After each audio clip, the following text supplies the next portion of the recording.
तो अखिल भारतीय प्रतिनिधि सभा के कार्यवाही के दूसरे दिन की ब्रीफिंग के लिए आप सबका हार्दिक स्वागत है। This is not a press conference, only briefing of the activities that has been held on first day along with 2 sessions today also. Agenda of Akhil Bharatiya Pratinidhi सभा वो 2 बातों के साथ था। एक समीक्षा और मूल्यांकन, एनालिसिस एंड इवोल्यूशन। हमने संघ के काम का एक सतत भाग है, यूनिकनेस ऑफ आवर ऑर्गेनाइजेशन है। We always think about expansion and consolidation, कार्य विस्तार और गुणात्मकता, कार्य की भी कार्यकर्ता की भी। तो इसकी समीक्षा करना, इसका मूल्यांकन करना। दूसरा, initiatives for the transformation among society. Sangh का जो गोल है, ultimate goal of the RSS is to transform the society. Basically Sangh संगठन नहीं है, यह समाज परिवर्तन का एक बड़ा जन आंदोलन है। We always initiate for that, और वो जो इनिशिएटिव्स हैं उसकी भी समीक्षा करना। ये जो ट्रांसफॉर्मेशन है, ये नेवर हैपन्स बाय कानून, एक्ट, नियम, भाषण, इन सब से नहीं आता है। इसके लिए थोड़ा वातावरण बनाना पड़ता है, प्रयास करने पड़ते हैं, और जो ये ट्रांसफॉर्मेशन चाहते हैं वो जैसा चाहते हैं वैसा उनका बनना पड़ता है। तो इसलिए इस प्रोसेस को भी लगातार मूल्यांकन करना पड़ता है। संघ के 100 साल में हमने लगातार ये 2 बातों के बारे में सोचा है, expansion and consolidation of work, कार्य विस्तार, कार्य की गुणात्मकता, क्वालिटी ऑफ वर्क, और initiatives for transformation among society. ये 2 बातों की समीक्षा करना। शताब्दी वर्ष 100 साल संघ के पूरे हो रहे हैं, तो स्वाभाविक है उसको ध्यान में रखकर थोड़ा काम का मूल्यांकन करना, गति बढ़ाना, इसके बारे में सोचना। तो हमने 6 साल पहले कुछ टारगेट्स तय किए थे, हर वर्ष उसकी समीक्षा करते हैं। तो it was also an occasion for introspection की 6 साल पहले हमने जो तय किया वहां पर हम कहां तक पहुंचे हैं, उसके बारे में भी सोचना। और विजयदशमी यानी 2025 अक्टूबर में जब शताब्दी वर्ष प्रारंभ होगा, तब तक उनको हम प्राप्त करें। 3 तरह के लक्ष्य थे, एक कार्य विस्तार, गुणात्मकता, दूसरा सुप्त शक्ति जागरण। हमारा हर स्वयंसेवक that should become an active worker, वो सक्रिय कार्यकर्ता बनना चाहिए। कल मुकुंद जी ने बताया 1 करोड़ स्वयंसेवक है, 50-60 लाख लोग हमेशा काम में जुड़े रहते हैं। 6-7 लाख लोग, 8 लाख के लगभग कार्यकर्ता ऐसे हैं जो कुछ रिस्पॉन्सिबिलिटी लेकर भी काम करते हैं।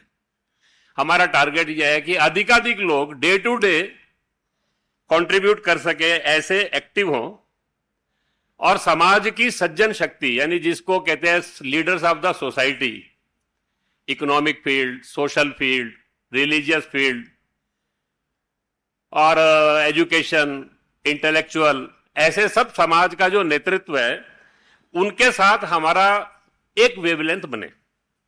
वो भी समाज के हित में सोचते हैं, हम भी समाज के हित में सोचते हैं। तो मिलकर जहां काम कर सकते हैं वहां मिलकर काम करना है। ऐसे सब बातों को लेकर हमने प्लान किया था। और 2 बातें और जो संघ शताब्दी में क्या करेंगे उसकी भी चर्चा करने वाले हैं। सिनेरियो, इस समय समाज राष्ट्र का परिदृश्य क्या है, what is the contemporary scenario, हमारा रोल क्या है, ये 2 बातों के बारे में कल दत्ता जी आपके सामने बातचीत रखेंगे। संघ शताब्दी की करणीय बातों के बारे में भी, और कंटेम्परेरी सिनेरियो में what is our role, how we think, how we want act, ये सब बातों के बारे में, थोड़ा पॉलिसी के विषय, ये सब कल वो रखेंगे। कल मुकुंद जी ने आपके सामने जानकारी रखते हुए कार्य विस्तार के बारे में काफी बातें कही। संघ का कार्य विस्तार का कितनी डायमेंशन होती हैं, अगर उसके बारे में सोचना हो तो, और वो हम मूल्यांकन करते हैं तो ध्यान में आता है कि संघ के काम का यूनिकनेस कैसी है।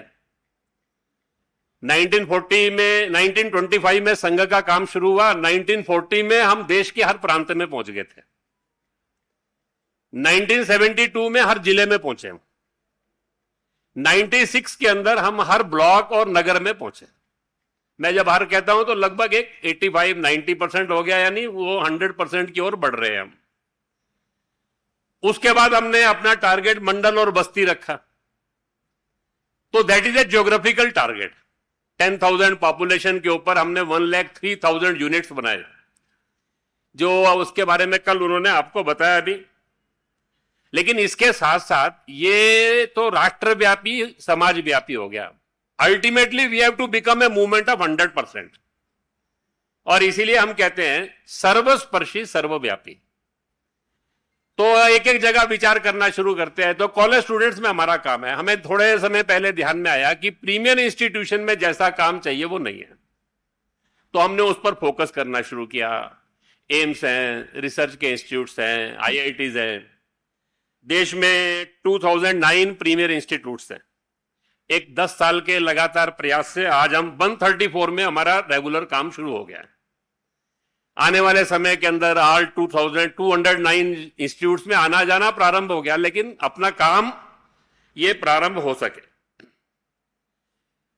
अलग अलग समाज के वर्गों में कैसा काम होता है, तो उड़ीसा में एक कोरापुट विभाग है, total tribal area 100% Koraput, Bolangir, वहां पर सब मंडलों में अपना काम है, 1031 शाखा है। और जब वहां पर जो कार्यकर्ता है, नगर, खंड, जिला, विभाग, प्रांत, सब वो जनजाति क्षेत्र के ही कार्यकर्ता है। अभी अरुणाचल प्रदेश जैसे में विधिवत संघ का काम 1990 में ही शुरू हुआ, लेकिन अभी 274 शाखा मिलन मंडली है in every district of Arunachal Pradesh. हमारा संघ का काम प्रारंभ हो गया।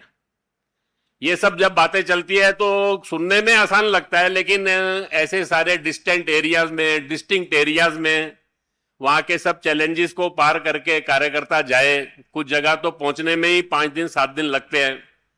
तो सामान्य कार्यकर्ता सब, हमारे यहां कोई पेड कार्यकर्ता नहीं है, सब वॉलंटरी काम करते हैं।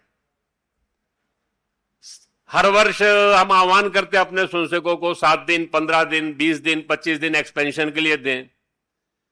तो कम से कम पिछले 1 साल के अंदर 2 लाख कार्यकर्ताओं ने मिनिमम 7 डेज का टाइम फॉर एक्सपेंशन वर्क संघ के लिए कंट्रीब्यूट किया है। तो ये अपने सारे संघ के काम का एक डायमेंशन है।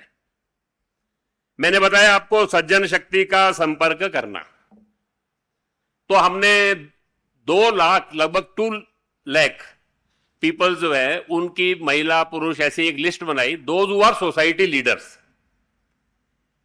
जिनका एक अपना विशिष्ट स्थान है अपने समाज जीवन के अंदर, वो अपनी एक भूमिका रखते हैं डिस्ट्रिक्ट लेवल पर, स्टेट लेवल पर, नेशनल लेवल पर।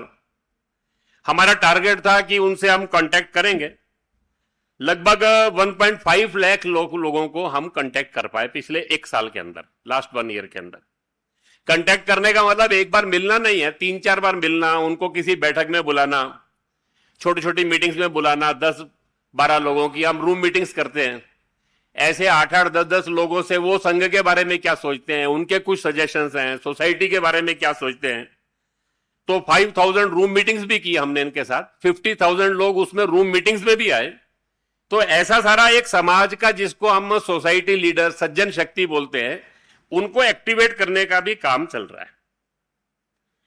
पिछले साल हमने प्रस्ताव पारित किया था लोक माता अहिल्या देवी होलकर का त्रिशती समारोह, 300 ईयर्स उनके जो है शासन के हुए थे। तो वो एक अपने आप में यूनिक आइकॉन है, हर दृष्टि से वो आज के समय के अंदर जो है समाज जीवन के अंदर एक महिला की देखने की भारत की दृष्टि और हमारा नेतृत्व की कल्पना क्या है, उस सारे नाते उनका एक अपना स्थान है। उसके लिए सारे देश में प्रोग्राम किए गए। अभी जितनी जानकारी आई सारे उसमें से एट 22,000 प्लेसेस प्रोग्राम हुए उनके, और 28 लाख लोग, महिला पुरुष सब मिलकर उसके अंदर पार्टिसिपेट हुए। हमने टारगेट किया था सारे उसमें से, सारे देश के अंदर समाज के प्रोमिनेंट लोगों के, यंग पर्सन्स के, ऐसे सब लोगों के कार्यक्रम करेंगे। तो पिछले वर्ष हमने प्रस्ताव पारित करके 1 साल भर उनको मनाने का तय किया था। तो इतने प्रोग्राम पिछले वर्ष में हुए। समाज जीवन के अंदर सामाजिक भूमिका में महिला का रोल बढ़ना चाहिए। तो इस दृष्टि से हमने सोसाइटी में जो ऐसी एक्टिव महिलाएं हैं, वो हमारी ऑर्गेनाइजेशन की भी हो सकती है, सामान्य समाज में एनजीओ बनाकर, बाकी सब बनाकर, इंटेलेक्चुअल, ये सब भी हो सकती है। ऐसे सबकी लिए हमने एक 1 डे 3-4 सेशन के महिला समन्वय के नाम से महिला सम्मेलन किए थे। स्थानीय संस्था बनाकर ऐसी leadership summit of the women, among women, ऐसे सारे जो समिट किए। तो लास्ट ईयर 472 समिट्स ऐसे हुए जिसके अंदर 5.75 लाख ऐसे समाज जीवन के अंदर कंट्रीब्यूट करने वाली, सोशली एक्टिव, इंटेलेक्चुअल, समाज में लीडरशिप देने वाली, ऐसे कंट्रीब्यूट करने वाली महिला लीडरशिप, उसको हमने बुलाया। वो सब भी इन कार्यक्रमों में आए। बहुत सारी बातें बताने की है, लेकिन समाज जीवन के अंदर कहीं भी कोई प्रॉब्लम देखना तो उसके बारे में सॉल्यूशन सोचना शुरू करना।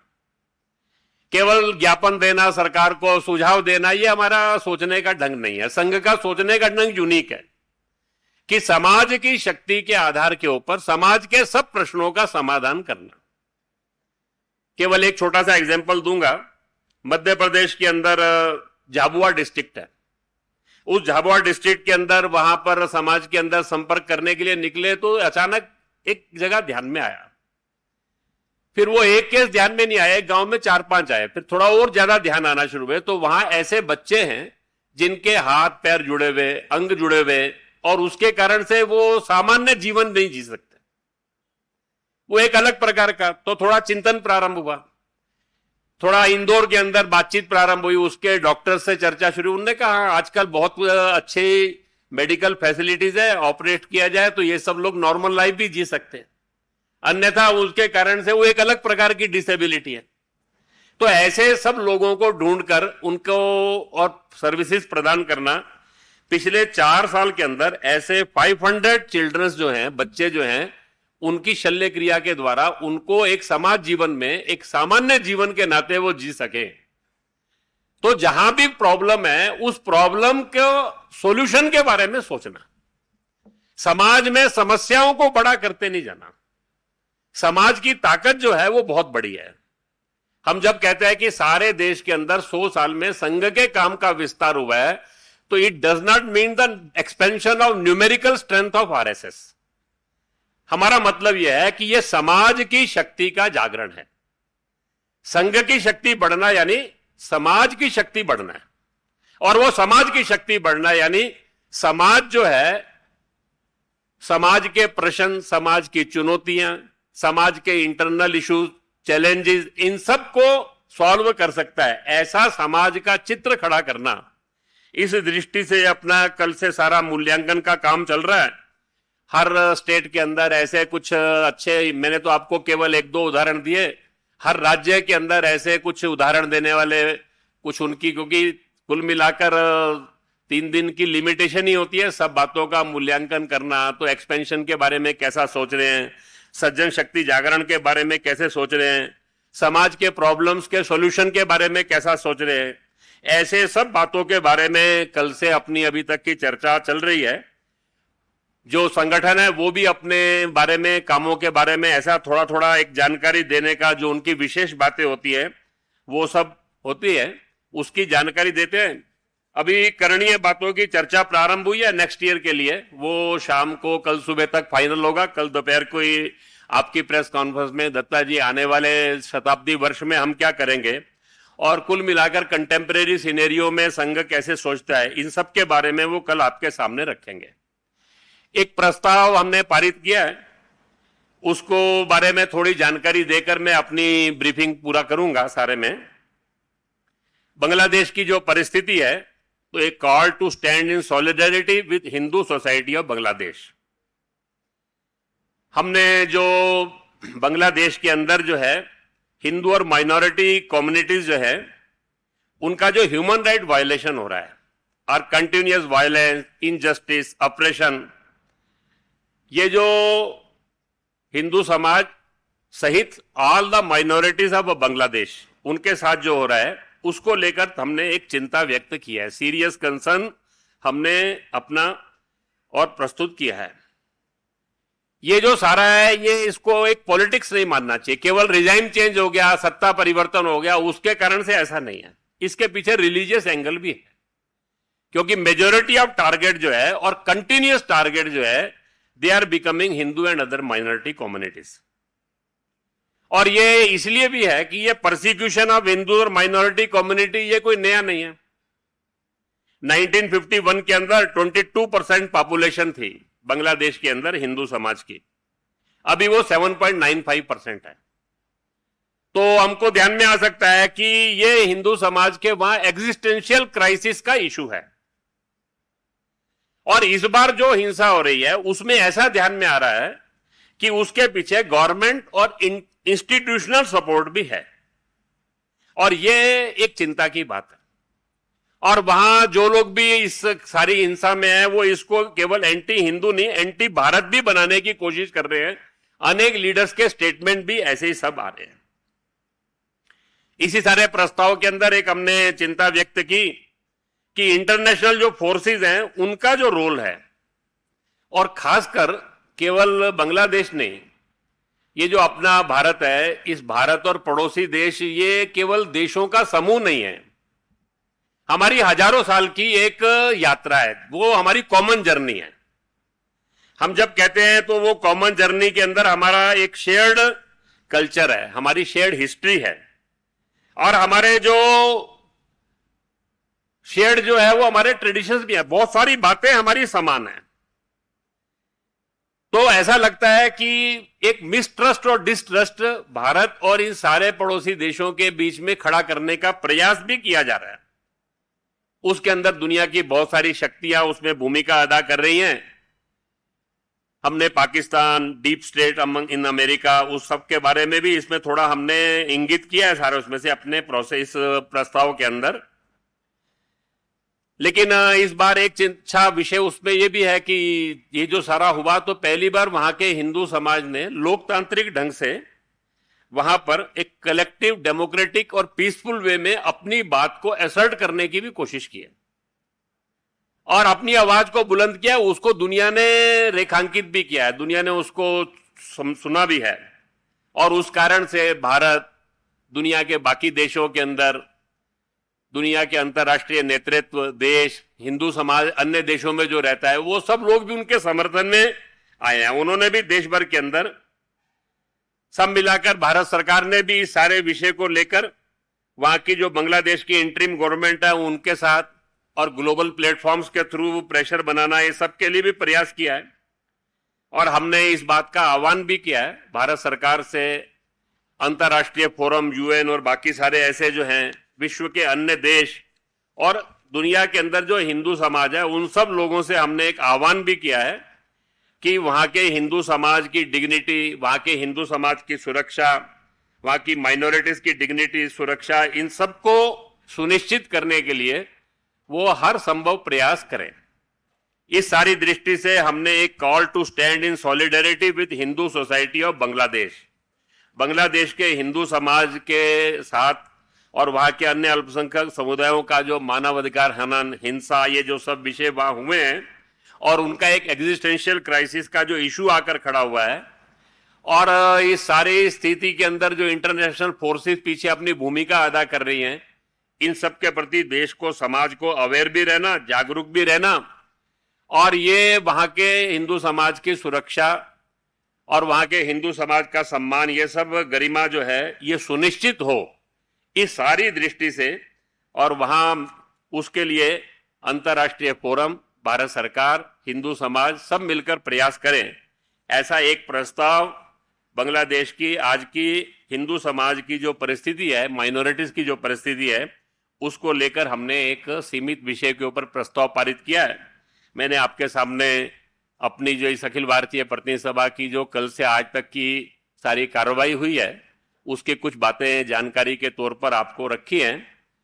अच्छा यही है कि जो मैंने बताया उसके ऊपर आप पूछे, नहीं तो आपका अपना एजेंडा है, वो एजेंडा कल करेंगे तो ज्यादा अच्छा होगा।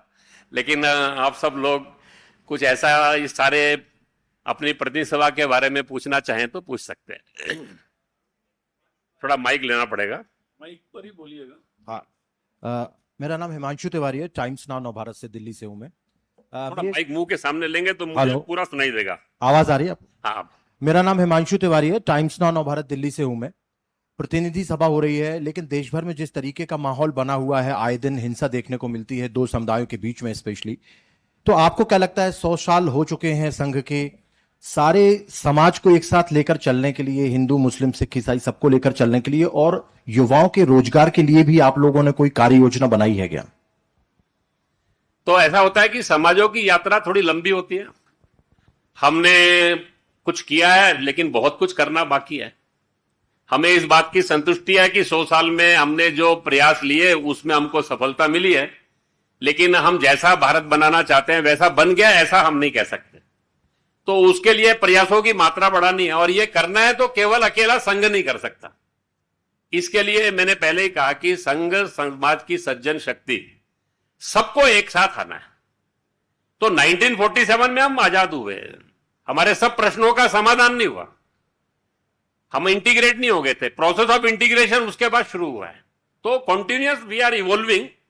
तो मुझे लगता है कि we are in right direction.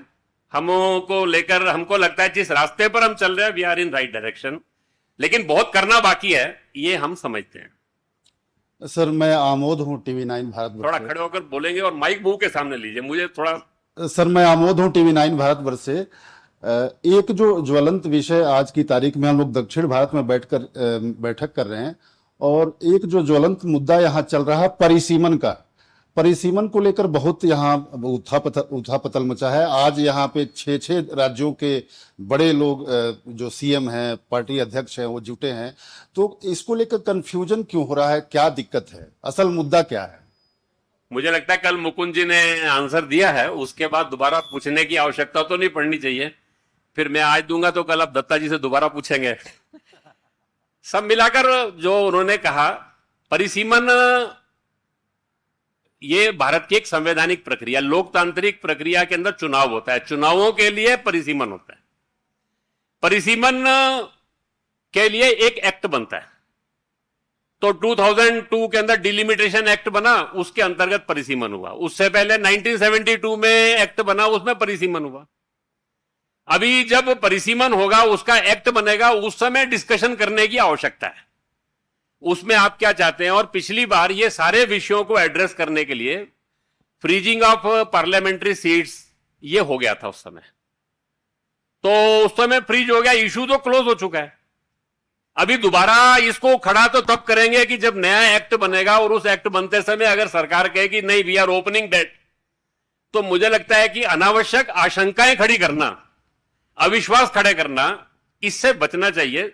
समाज जीवन के अंदर, सारे देश के अंदर एक दूसरे के प्रति विश्वास, समाज जीवन के अंदर सबको साथ लेकर चलने का भाव, यह लोकतंत्र का मूल होता है।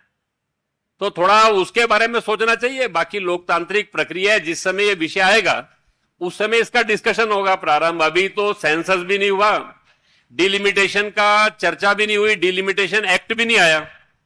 ये 2002 के एक्ट पर होगा तो उसमें फ्रीजिंग हो चुका है। अगर कोई नया बनेगा तो उसके बारे में डिस्कशन भी अभी शुरू नहीं हुआ। मुझे लगता है कि इसको लेकर जो चर्चा कर रहे हैं, थोड़ा उनको भी इंट्रोस्पेक्शन करना चाहिए कि ये उनका पॉलिटिकल एजेंडा है या वो वास्तव में अपने क्षेत्र के हित के बारे में सोच रहे हैं। ये दोनों के बारे में उनको भी विचार करके आप उनसे पूछिए कि क्या डिलिमिटेशन प्रोसेस शुरू हो गया क्या।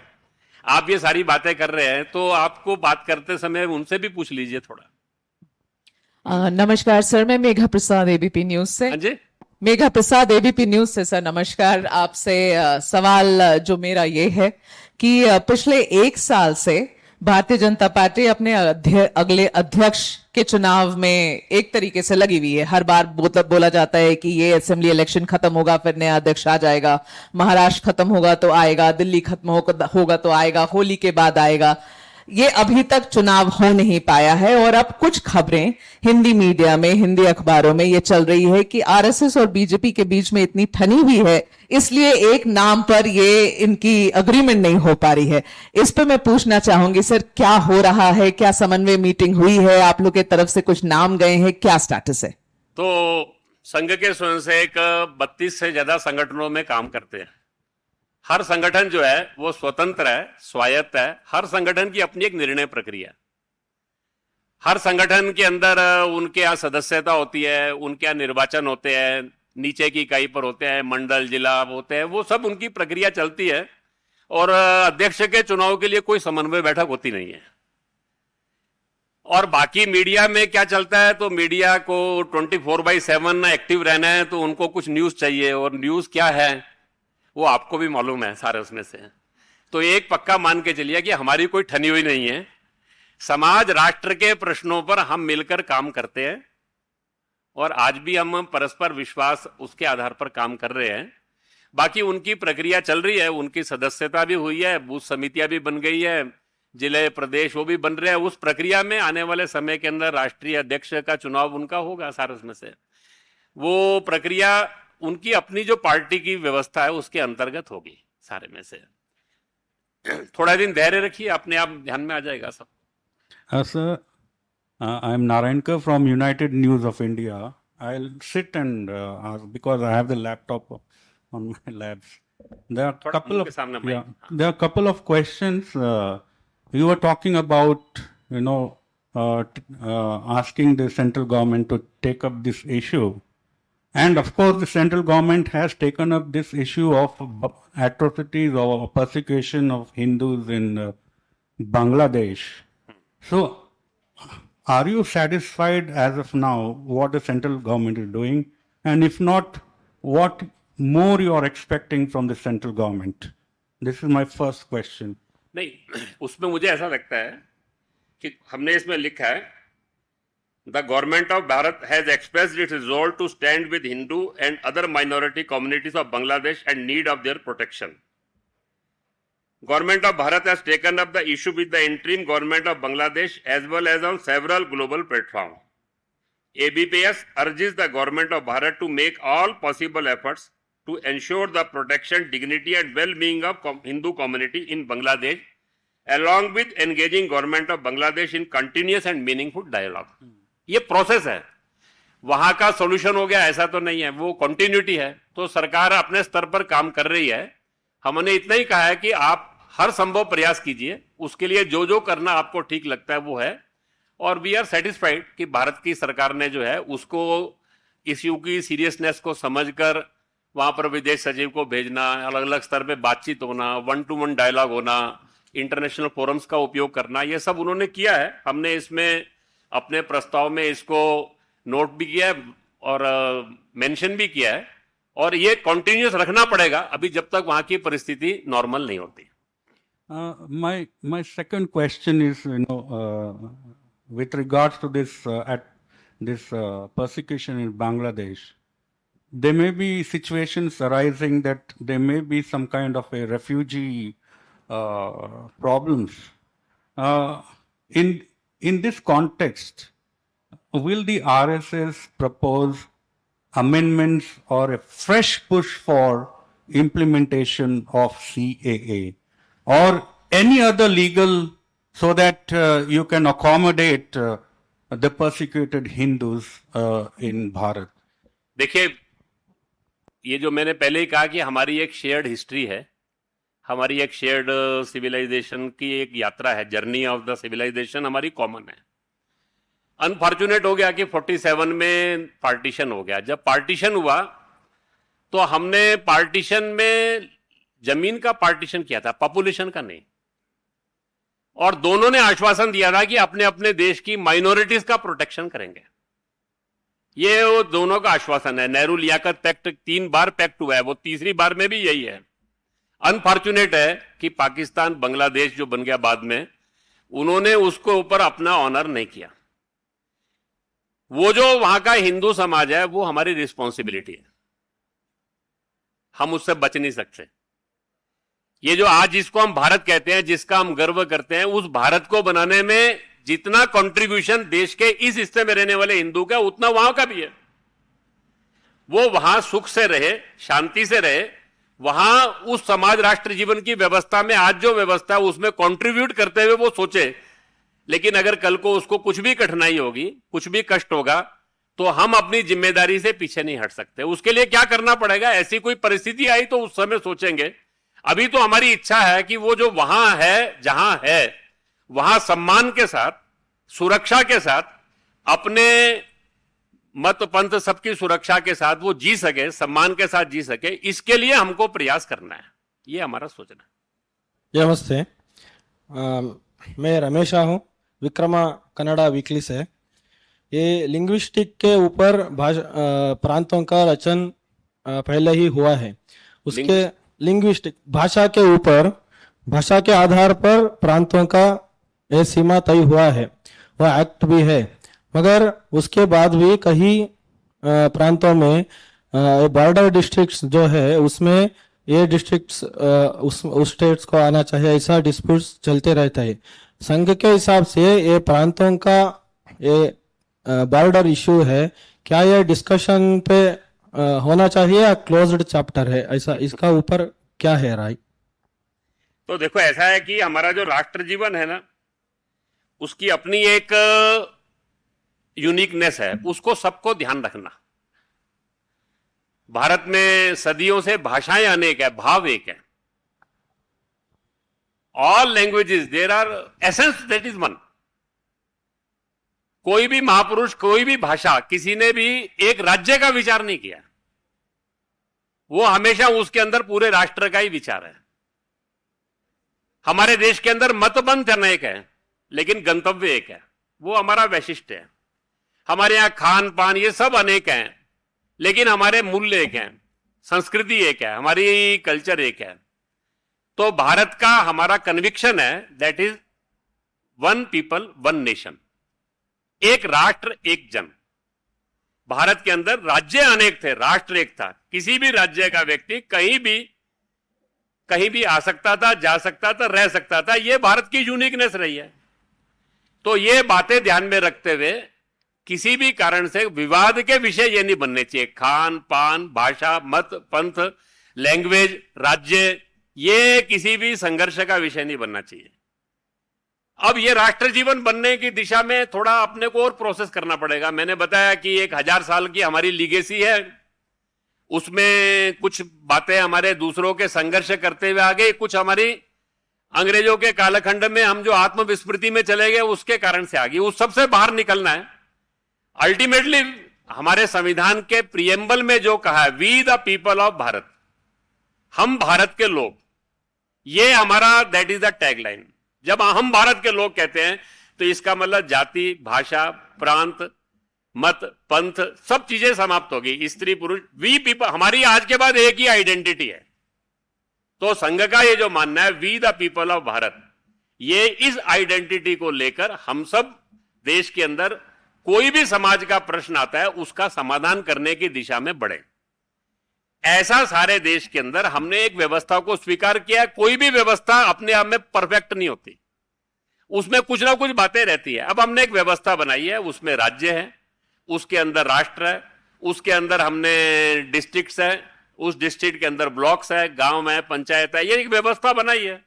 सब मिलाकर एक कोऑपरेटिव, एक समाज जीवन के अंदर परस्पर एक दूसरे के साथ मिलकर सारे राष्ट्र का चिंतन करना, ये उसके कोर में आना चाहिए। जैसा जैसे ये भाव बढ़ता जाएगा वैसे वैसे ये प्रश्नों का समाधान होता जाएगा। ये प्रश्न तभी तक है जब तक ये दृष्टि नहीं रहती, एक जन एक राष्ट्र, वन पीपल वन नेशन, ये इसके अंदर प्रिज्म में सब प्रश्नों का समाधान ढूंढे, ऐसा संघ का मानना है। नमस्ते अरुण जी, मेरा नाम जतिन है, मैं इकोनॉमिक टाइम्स से हूँ। अरुण जी, आप अनुसांगिक संगठनों को संघ प्रचारक भेजता रहता है, बट जैसे भाजपा भी आपका एक अनुसांगिक संगठन है, तो बहुत समय से कोई प्रचारक नहीं दिया गया और कुछ राज्यों में संगठन मंत्री का पद भी खाली है। एक और चीज अरुण जी, छोटी सी क्लैरिफिकेशन, जो भाजपा का अध्यक्ष है उसके लिए क्या कंसल्टेशन संघ से करना जरूरी है? अगर है तो उसकी मॉडलिटीज क्या रहती हैं, कि आपके द्वारा नाम सुझाए जाते हैं या वहां से नाम आते हैं, उन पे चर्चा होती है? उस पर थोड़ा सा हमें गाइड कर दें। तो प्रचारक तो पूर्व सैनिक सेवा परिषद में भी नहीं है, अधिवक्ता परिषद में भी सारे देश में एक ही है, और भी 2-3 संगठन है जिनके अंदर प्रचारक नहीं है। तो ऐसा कुछ नहीं है कि सब संगठनों में वहां की आवश्यकता को समझकर वो चर्चा करते हैं, हमारे पास उपलब्ध होते हैं तो हम देते हैं। वो दोनों जो है आपस की सहमति में, मैंने पहले ही कहा कि सब संगठनों में के हमारी एक संपर्क की व्यवस्था रहती है, उसमें चर्चा होती है, उनको आवश्यकता होती है, हमारे पास उपलब्धता होती है तो हम देते हैं, क्योंकि जिस भी संगठन में देना है तो वहां के काम के हिसाब से आपको प्रचारक देना है, तो वो हमारे पास भी अवेलेबल होना चाहिए, तो वो हम उसके हिसाब से देते हैं। और बाकी मैंने पहले ही कहा कि सब संगठन स्वतंत्र स्वायत्त है, हर संगठन की अपनी एक निर्णय की प्रक्रिया है और उस निर्णय की प्रक्रिया में वो अपने अपने निर्णय करते हैं। हम राष्ट्र समाज के प्रश्नों पर एक दूसरे के साथ मिलते हैं, जुलते हैं, बातचीत करते हैं, नोट शेयर करते हैं, समाज राष्ट्र के प्रश्नों पर मिलकर काम करते हैं। इसके लिए अपना एक प्रोसेस है, वो समन्वय का प्रोसेस है। उनकी टीम मीटिंग में कभी कभी हमको बुलाते हैं, हम कभी कभी उनके साथ डिस्कशन करते हैं, ये एक तरीका रहता है सारा उसमें से। बाकी संगठन के अंतर्गत संगठन चलाने के सब निर्णय वो अपने आप करते हैं। अभी कहीं खत्म कर, कल दत्ता जी के लिए काफी रखिए आप। Last question. चलिए आप लास्ट करेंगे। So I am KVN Swami from Hosadiganta. So if the situation required, do you think Indian government should officially involve in reinstating Sheikh Hasina? नहीं, I cannot understand. Please. Sheikh Hasina को फिर से वहां बिठाएंगे क्या बोल रहे हैं? कौन करे? भारत सरकार Sheikh Do you Hasina think को वहां बिठाएगी? Indian government should involve officially in reinstating Sheikh Hasina? Bangladesh के अंदर वहां उनकी अपनी, Whether through military actions or whether through political deliberations? नहीं, बांग्लादेश के अपनी एक संविधान की, उनकी अंतर्गत अपनी व्यवस्था है, वहां पर वो वहां के लोग निर्णय करेंगे।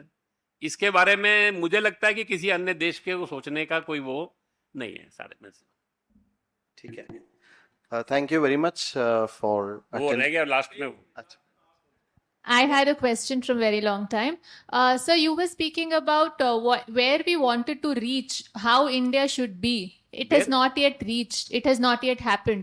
What is that you wanted and what is that missing which you have to still achieve? And by when do you think it will happen?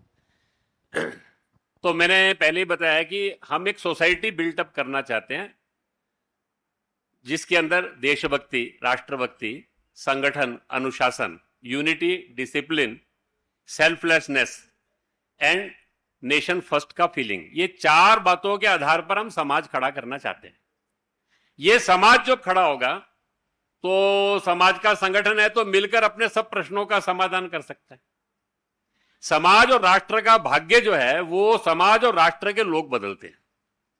Quality of people ये जो है वो हमेशा उस राष्ट्र की डेस्टिनी को डिसाइड करती है। हमारा एक पहले से थिंकिंग है, हमारे संघ के जो फाउंडर थे वो कहा करते थे, some great people does not make a nation great, great man of a nation always make their nation great. जिस देश के लोग महान होते हैं वो राष्ट्र महान बनता है। तो हमारा जो काम है वो यही है। हम संघ को में के बारे में कैसा सोचते हैं, तो जैसा हम समाज बनाना चाहते हैं वैसा हम संघ बना रहे हैं। जैसा समाज का व्यक्ति बनाना चाहते हैं वैसा हमारे स्वयंसेवक का जीवन, आचरण, व्यवहार होना चाहिए। ये हमारी कल्पना है और ये करते समय समाज के एक जिम्मेदार नागरिक के नाते हम काम कर रहे हैं। हम समाज से अलग हैं ऐसी हमारी कोई सोच नहीं है। तो ये जो समाज है धीरे धीरे करके समाज में ये भावना बन रही है, अखिल भारतीय दृष्टिकोण बढ़ रहा है, देशभक्ति बढ़ रही है, मिलकर काम करने का भाव बढ़ रहा है। ये हमारा मानना है कि देश में क्वालिटेटिव चेंज आ रहा है। ये क्वालिटेटिव चेंज अभी और आना बाकी है, वो जैसे जैसे बढ़ेगा वैसे वैसे परिवर्तन आ जाएगा। वो काम जल्दी से जल्दी हो इसके लिए हम सबको आह्वान करने वाले हैं। शताब्दी वर्ष के अंदर हमारी कोशिश रहेगी उस समय कि हम सबको आह्वान करेंगे कि ये जो काम है इसको अपने जीवन का लक्ष्य मानकर आप सब अपने जीवन में इस लक्ष्य के लिए जुटें। ऐसा एक आह्वान हम हर एक से करेंगे। उसके लिए कल सारी चर्चा योजना आपको बताएंगे। आप सब लोगों ने बहुत शांतिपूर्वक मेरी बात को सुना। जो मैंने सुना बोला वही आपने समझा, ये मानता हूं मैं, और जो मैंने बोला है वही आप समझकर आगे लिखेंगे, ये भी अपेक्षा आपसे करूंगा। मेरी सारी प्रेस कॉन्फ्रेंस में से आप न्यूज मत निकालिएगा, उसका एसेंस निकालिएगा। ऐसा अनुरोध करते हुए मैं अपनी वार्ता को पूरा करता हूं। धन्यवाद।